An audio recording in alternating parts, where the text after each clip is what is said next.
আপনি যদি বিষ্ণু ইসা ইসলামের বায়োগ্রাফি একটু চেক করেন, দেখবেন যে কতটা অর্গানিক লাইফ বিষ্ণু ইসা ইসলাম লিড করেছেন। প্রকৃতির সাথে বিষ্ণু ইসা ইসলামের সম্পর্ক যে কতটা নিবিড় ছিল আপনি শুনলে অবাক হন। শৈশবের দিকে যদি আমরা তাকাই, আমরা দেখবো যে তিনি মক্কায় জন্মেছেন ঠিকই, কিন্তু মক্কায় বড় হননি। বড় হয়েছেন বনু সাদে। জানেন আপনারা, হালিমাতু সাদিয়া দুধ পান করানোর জন্য মক্কা থেকে বিষ্ণু ইসা ইসলামকে সেই তায়েফ পেরিয়ে আরো 70-80 কিলো দূরে বনু সাদ, যেখানে ধুধুমরু প্রান্ত, সুবিশাল আকাশ, বিস্তীর্ণ জমিন, বড় বড় পাহাড়, এরকম একটা মরুপল্লীতে বিষ্ণু ইসা ইসলামের শৈশব কেটেছে।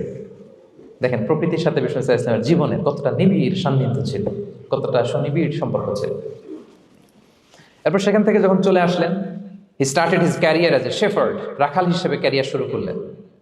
পাহাড়ি উপত্যকা মাড়িয়ে তিনি ছাগল চড়াতেন, মেষ চড়াতেন। পৃথিবীর সব নবীরা ছাগল চড়িয়েছেন।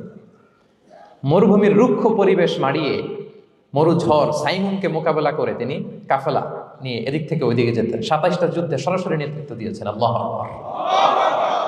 পাহাড়ে উঠতেন, মরুদ্যানে হাঁটতেন, খেজুরের বাগানে ঘুরতেন, তৃষ্ণা লাগলে কুয়া থেকে পানি তুলে খেতেন। এর চেয়ে অর্গানিক লাইফ আর হতে পারে ভাই? আওয়াজ করে বলেন, হতে পারে? ইভেন যেখানে ঘরের ভেতরে ঘুমাতেন, ঘরটাও ছিল খেজুর পাতার ছাউনি দিয়ে, খেজুরের পাতা, ডাল, ছোবড়া এগুলো দিয়ে বালিশ, তোষক, জাজিম বানিয়ে শুতেন। আর সবসময় অর্গানিক খাবার খেতেন। সুবহানাল্লাহ।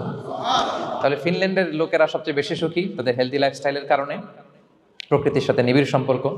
কিন্তু বিষ্ণু ইসা ইসলাম এই ঘটনা ঘটার 1500 বছর আগেই জানিয়ে গিয়েছেন যে হেলদি লাইফস্টাইলের কোনো বিকল্প নেই। পুরো লাইফটাই ছিল ওনার হেলদি, অর্গানিক। সুবহানাল্লাহ।